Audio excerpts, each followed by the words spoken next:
오늘은 성금요일이라고 부릅니다. 예수님께서 십자가에 못 박혀 죽으심으로 우리의 죄를 대속해 주신 좋은 날이죠. 그래서 영어로는 Good Friday라고 참으로 좋은 금요일입니다. 예수님은 금요일 아침 9시에 십자가에 못 박히셨습니다. 그리고 오늘 42절에 읽은 것처럼 낮 12시부터 어둠이 온 땅을 덮어서 오후 3시까지 계속되었습니다. 그리고 50절에 보면은 오후 3시쯤에 예수께서 다시 큰 소리로 외치시고 숨을 거두셨습니다.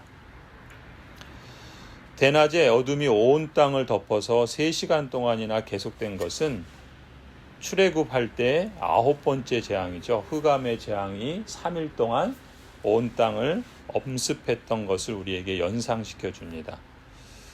또한 아모스 선지자가 주의 날에 대해서 예언한 말씀과도 연결이 됩니다.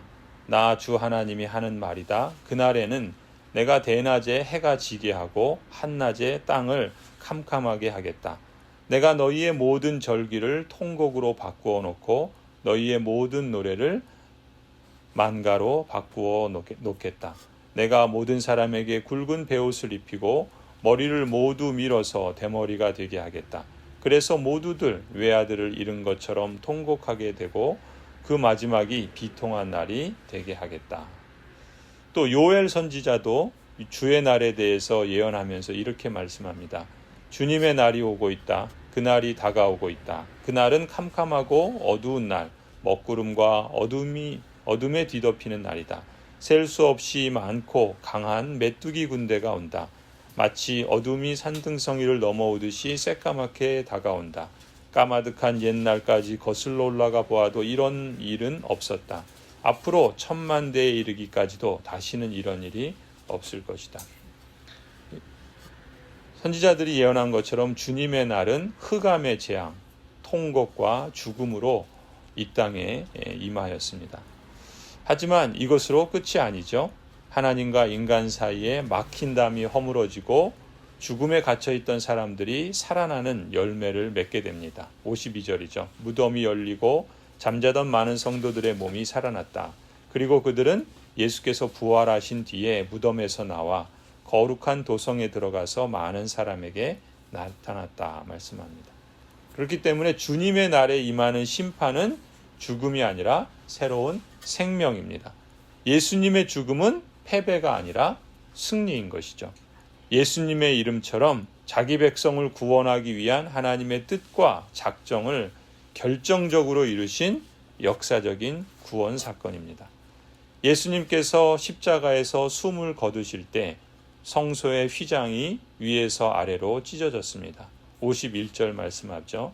그런데 보아라, 성전 휘장이 위에서 아래까지 두 폭으로 찢어졌다. 히브리서는 이 일에 대해서 이렇게 해설합니다. 예수님의 몸이 휘장이고 예수 그리스도께서 십자가에서 몸을 찢으실 때 하나님과 사람 사이를 막는 휘장도 찢어졌다라고 말씀합니다. 히브리서 10장부터 19절부터 보시면 그러므로 형제자매 여러분, 우리는 예수의 피를 힘입어서 담대하게 지성소에 들어가게 되었습니다. 예수께서는 휘장을 뚫고 우리에게 새로운 살 길을 열어주셨습니다. 그런데 그 휘장은 곧 그의 육체입니다. 이로써 예수 그리스도의 피로 정결하게 된 사람들은 휘장을 열고 예수님께로, 하나님께로 나아갈 수 있게 되었습니다. 히브리서 4장 16절에 말씀하죠. 그러므로 우리는 담대하게 은혜의 보좌로 나아갑시다. 그리하여 우리가 자비를 받고 은혜를 입어서 제때에 주시는 도움을 받도록 합시다. 그래서 예수 그리스도와 연합된 신자인 우리는 담대하게 은혜의 보좌 앞으로 나아갈 수 있지요. 대제사장이 언약 백성들의 사죄를 위해 하나님께 나아가듯이 예수 그리스도로 말미암아 왕같은 제사장이 된 우리 또한 은혜의 보좌에 계신 하나님께 나아가 기도할 수 있습니다. 성도 여러분, 도고하며 기도하는 것은 그런 점에서 십자가의 대속으로 죄사함을 받은 하나님 나라의 시민의 특권이라고 할 수 있습니다. 도고 기도를 드릴 때마다 우리는 예수님의 고난에 동참하는 것이고 예수님의 죽으심을 도고 기도를 드릴 때마다 기념하고 증거하는 셈입니다. 날마다 십자가를 기념하고 증거하는 방법, 그것이 바로 도고 기도인 셈이죠.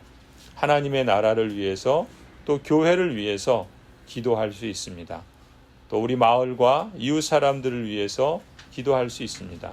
물론 가족들과 자녀들을 위해서 또 가까운 친지들을 위해서도 기도할 수 있습니다.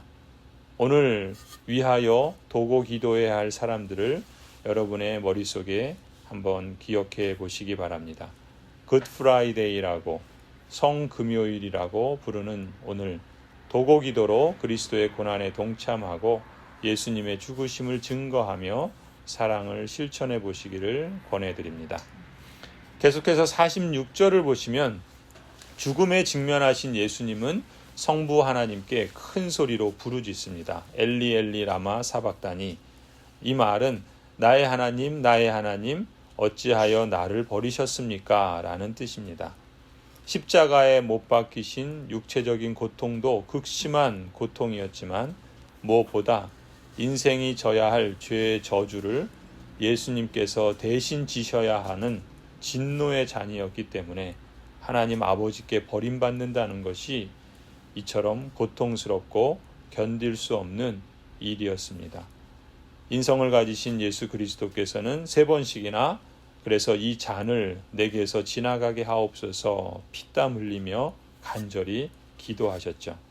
그처럼 간절한 기도로 철저히 준비하시고 아버지의 뜻대로 하옵소서 기도하셨던 예수님도 막상 그 일을 직면하실 때는 그 버림당함의 고통 때문에 이렇게 부르짖을 수밖에 없으셨던 것입니다. 성도 여러분, 그렇게 보면은 하나님께 버림당하는 것이 이토록 무서운 것입니다. 예수님께서는 마가복음 9장에서 이렇게까지 말씀하십니다. 너의 손이 너를 죄짓게 하거든 그것을 찍어버려라. 너가 2 손을 가지고 지옥에 곧 그 꺼지지 않는 불 속에 들어가는 것보다 차라리 1 손을 잃은 채로 생명에 들어가는 것이 낫다라고 말씀하십니다. 이어지는 말씀을 보면은 마침내 예수 그리스도께서는 숨을 거두셨습니다. 그런데 놀랍게도 예수님을 하나님의 아들로 인정한 첫 사람은 제자들이 아니었습니다. 또 유대 종교 지도자들도 아니었죠. 예수님을 십자가에 매단 이방인 백부장과 병사들이었습니다.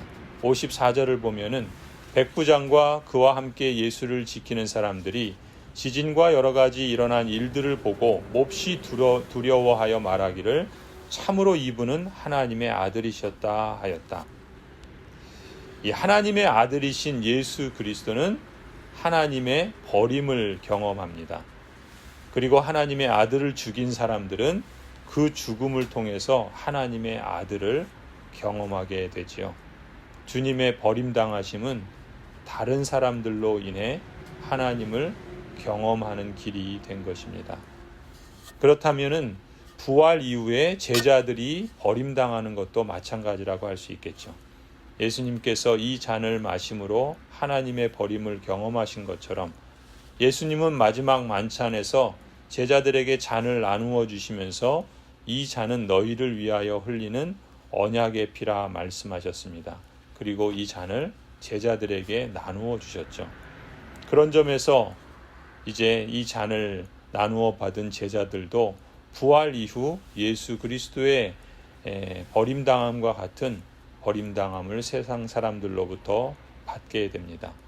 성도 여러분, 예수님 때문에 혹 여러분들이 이 세상에서 어떤 모욕을 당하거나 수치를 당하거나 혹 버림당함의 고통을 당한다면 그것은 바로 여러분이 하나님을 경험하고 있다라는 것입니다. 하나님을 경험하는 통로가 바로 버림당함의 고통 가운데 있는 것이죠. 또 하나 본문에서 우리가 주목할 점은 예수님의 죽음을 목격한 증인들은 죽기까지 따르겠다고 호언장담했던 제자들이 아니었습니다. 갈릴리에서부터 묵묵히 예수님을 따라오며 예수님에게 여러 가지 수발을 들던 여인들이었습니다. 많은 제자들은 다 예수님을 버리고 도망을 갔지만 여인들은 예수님께서 마지막 숨을 거두실 때까지 그분과 함께 머물고 있었습니다. 그런 점에서 과연 나는 끝까지 주님과 함께 머물러 있을 수 있는가? 호언장담하듯 외치는 말로만이 아니라 끝까지 예수님과 함께하며 사랑과 헌신을 보여주는 진정한 제자가 되기를 원합니다. 성금요일이 우리 몸과 영혼에 좋은 금요일이 된 것처럼 우리의 삶과 고백이 하나님께 칭찬 듣는 좋은 금요일로 영혼에 잇대어 살아가는 복된 하루 또 하루하루가 되기를 간절히 축원합니다.